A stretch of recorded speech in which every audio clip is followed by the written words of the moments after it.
Play with Lolly.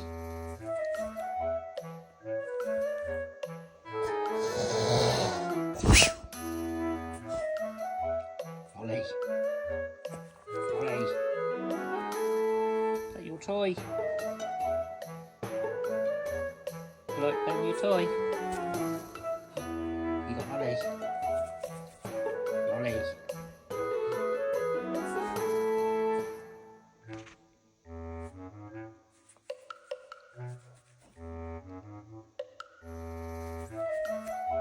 Lolly. Can I have Lolly? No? You like Lolly, don't you?